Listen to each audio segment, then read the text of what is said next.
আমরা আজকে এটা রয়্যাল ফাইটারের কততম প্রোগ্রাম আমাদের? কততম? 4 নাম্বারটা না? আচ্ছা, এই 1 থেকে 4 সবগুলাতে কারা কারা এসেছেন? দাঁড়ান তো।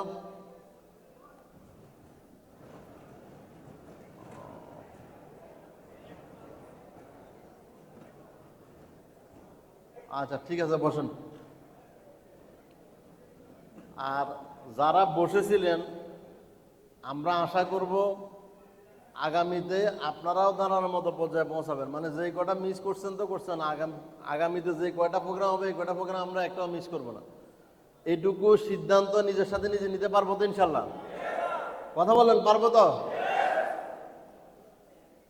কেন মিস করবেন না? কারণ আপনি সারা মাস আপনার আফলানের সাথে থেকে কাজ করেন, আর সারা মাসের মধ্যে একটা প্রোগ্রাম যেখানে আপনি অনেকের সাথে থেকে অনেকের কথা শুনে পুরা মাসের কাজের ভুল ত্রুটিগুলো অ্যানালাইসিস করার সুযোগ পেতে পারেন। তো আপনি যদি আপনার কাজের ভুল ত্রুটি খুঁজে বের করতে না পারেন, তাহলে আপনি গত মাসে যাই করছেন এই মাসে তো একই কাজটা করবেন, ঠিক কিনা? তাহলে সুতরাং এই রয়্যাল ফাইটার প্রোগ্রামটা হলো পুরা মাস আফলানের সাথে ছিলাম, আর এই একটা মাস আমি আমার গ্রুপের স্টার ছাড়াও এক্সিলেন্টের অনেকগুলো স্টারের সাথে থাকবো, তাদের কথা শুনবো, এক্সিলেন্টের ফাউন্ডারের কথা শুনবো, ডিএমডির কথা শুনবো, এক্সিলেন্টের অনেকগুলো সফল ব্যক্তির কথা শুনবো, যে ব্যক্তিগুলোকে আমি আমার ওই উপজেলা নিতে পারবো না, যে উপজেলা আমি কাজ করি, কিন্তু আমি ওই উপজেলা থেকে মাসে একবার যদি আমি আমার ক্যাপিটাল সিটিতে আসি, তাহলে আমি তাদের কথা শুনতে পারবো। তা আমি আশা করব যারা অনিয়মিত ছিলেন গত 4টা প্রোগ্রামে, আগামীর প্রোগ্রামগুলোতে আপনারা সবাই নিয়মিত হবেন, এইটুকু সিদ্ধান্ত আপনি নিজের সাথে নিজে নিতে পারবেন তো? কথা বলেন, পারবেন তো? মানে আপনি এখন অনিয়মিত মুসল্লি আর কি, মসজিদের কি অনিয়মিত মুসল্লি। তো ইমাম সাহেব বলতেছে যেহেতু আপনি মসজিদে আসা শুরুই করছেন, তাহলে নিয়মিত আসেন, ফজিলত বেশি হবে। নিয়মিত আসলে কি বেশি হবে? ফজিলত বেশি হবে। যেহেতু আপনি ঢাকায় আসা শুরুই করছেন, বিগিনার্সের জন্য, ফ্যাক্টরি ভিজিটের জন্য, হোয়াট এভার, যে কোনো কাজে হোক, রয়্যাল ফাইটারের জন্য আসা যেহেতু শুরুই করছেন, নিয়মিত আসেন, ফজিলত বেশি হবে। আসবেন তো? কথা বলেন, আসবেন তো? আর অনিয়মিত হইলে ফজিলত কম হবে, বেশিরভাগ ক্ষেত্রে ব্যর্থ হওয়ার সুযোগ আছে। বেশিরভাগ ক্ষেত্রে কি আছে? ব্যর্থ হওয়ার সুযোগ আছে। তাহলে সুতরাং আমরা কি নিয়মিত আসবো? নিয়মিত আসবো এবং নিয়ম মেনে নিয়মিত আমরা আমাদের কাজটা করব। আর আমরা আমাদের কাজটা তখনই করতে পারবো যখন আমরা নিয়মিত আসবো। আসেন, আমি একটা বিষয়ে কথা বলে আমি বিদায় নিব। যেহেতু আমাদের 2টা ট্রেনিং আছে এক সেশনে, তারপর আমাদের জুমা, এমনিতে পার্টিসিপেন্টের কারণে আমাদের শুরু করতে দেরি গেছে। একটা টপিকস, সেটা হচ্ছে আমাদের ব্যবসাটাকে আমরা এগিয়ে নিয়ে যাওয়ার জন্য আমরা একটা কাজ করব, সেটা হচ্ছে আমার নিজেকে পরিবর্তন করব। কাকে পরিবর্তন করব? নিজেকে। আমার ভিজুয়ালাইজেশন পাওয়ার দিয়ে আমার নিজেকে পরিবর্তন করব। কেন বললাম দেখেন, একটা মাস শেষ হয়ে গেছে না? জুন মাস শেষ হয়েছে কিনা? জুন 2026 কিন্তু শেষ, এখন জুলাই 2026-এর মধ্যে আছি আমরা।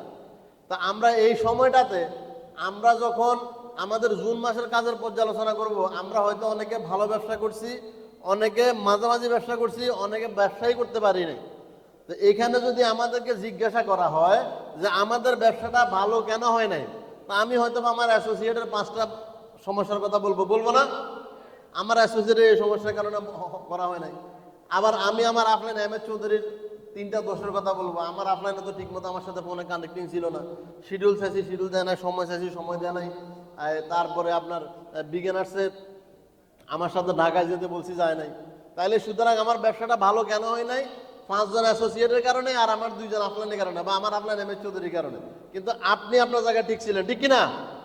মানে ব্যবসা যেটুকু হয়েছে এটুকু আপনার জন্য হয়েছে, যেটুকু হয় নাই এটুকু অ্যাসোসিয়েট এবং আফলাইনের কারণে হয় নাই। মানে আমরা এটা, আপনি আমাকে জিজ্ঞাসা করলে হয়তো আমিও এটাই বলবো, আমার অ্যাসোসিয়েট এবং আফলাইনের কারণে হয় নাই।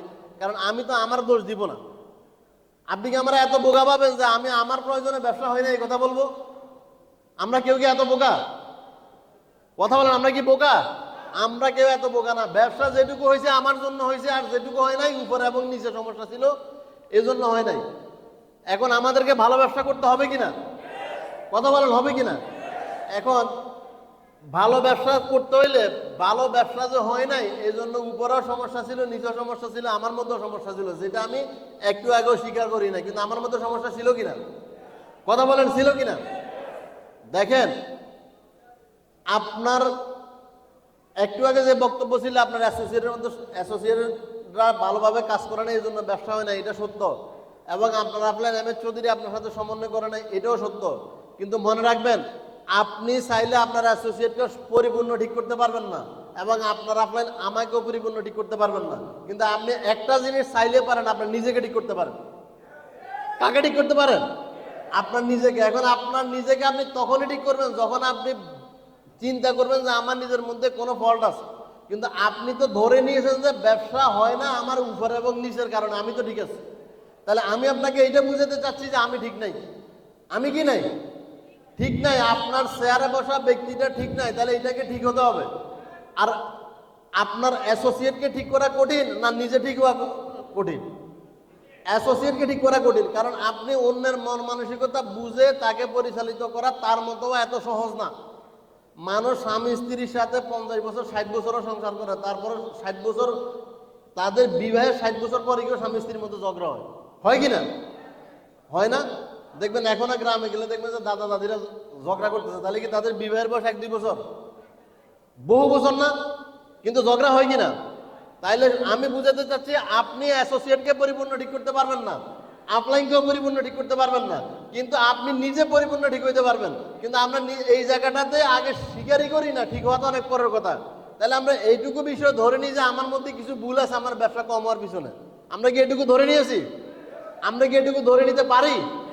আমি কি স্বীকার করতেছি যে আমার ব্যবসা কম হওয়ার পিছনে আমারও কিছু ভুল ছিল? পারি কিনা এটা স্বীকার করতে? আপনার শেয়ারের ব্যক্তিটা কি স্বীকার করে যে তার ব্যবসা কম হওয়ার পিছনে তার কিছু ভুল ছিল? করে কিনা এটা? যদি করে তাহলে আপনার শেয়ারের ব্যক্তিটাকে সংশোধন হতে হবে। কিন্তু আপনার শেয়ারের ব্যক্তিরা যদি অ্যাসোসিয়েটকে সংশোধন করার চেষ্টা করে নিজে সংশোধন না হয়ে, আপনার শেয়ারের ব্যক্তিরা যদি আপলাইনকে সংশোধন করার চেষ্টা করে নিজে সংশোধন না হয়ে, তাহলে দেখবেন যে অ্যাসোসিয়েটও সংশোধন হবে না, আপলাইনও সংশোধন হবে না। কারণ আপনি ঠিক হওয়ার পরেই তো তাদেরকে পরিপূর্ণ সংশোধন করতে পারবেন না। আপনি ঠিক না হয়ে কিভাবে চিন্তা করেন তারা পরিপূর্ণ সংশোধন হবে? তাহলে আমি পরিপূর্ণ ঠিক হবো। আজকে থেকে আমি ওয়াদা করলাম, আজকে শুক্রবারের দিনে, পবিত্র দিনে আমি কি হব? আমি কি হব? পরিপূর্ণ ঠিক হবো। আমি ঠিক হওয়ার পরে আমার আপলাইন এবং অ্যাসোসিয়েট যতটুকু ঠিক হয় আলহামদুলিল্লাহ, যতটুকু ঠিক হয় কি আলহামদুলিল্লাহ। আমার বক্তব্যটা হচ্ছে, আমি গতকালকে না পরশু দিনে কোনো একটা প্রোগ্রাম বলছিলাম যে আমার যত অভাব অভিযোগ আমার প্রতি, আমার আপলাইনের প্রতিও না, অ্যাসোসিয়েটের প্রতিও না। আমি জানি আমার আপলাইন আমাকে শতভাগ দেয় না, কিন্তু যতটুকু দেয় আলহামদুলিল্লাহ। আমি জানি আমার অ্যাসোসিয়েট আমাকে শতভাগ দেয় না, তবে ভবিষ্যতে দিবে ইনশাল্লাহ। ঠিক কিনা বিষয়টা? মানে আমি নিজে শতভাগ ঠিক হওয়ার পরে আমার স্লোগানটা হবে এই পর্যায়ে, আপলাইন থেকে যতটুকু পেয়েছি আলহামদুলিল্লাহ, আপলাইন থেকে যতটুকু পেয়েছি কি আলহামদুলিল্লাহ। আর অ্যাসোসিয়েট ভবিষ্যতে ঠিক হয়ে যাবে ইনশাল্লাহ। অ্যাসোসিয়েট ভবিষ্যতে কি হয়ে যাবে? ঠিক হয়ে যাবে ইনশাল্লাহ। এবং ইনশাল্লাহ আপনি বিশ্বাস রাখেন, আপনি ঠিক হলে আপনার অ্যাসোসিয়েট অটোমেটিকলি কি হবে? ঠিক হবে। তাহলে আমরা কি ঠিক হব? আমরা ঠিক হব?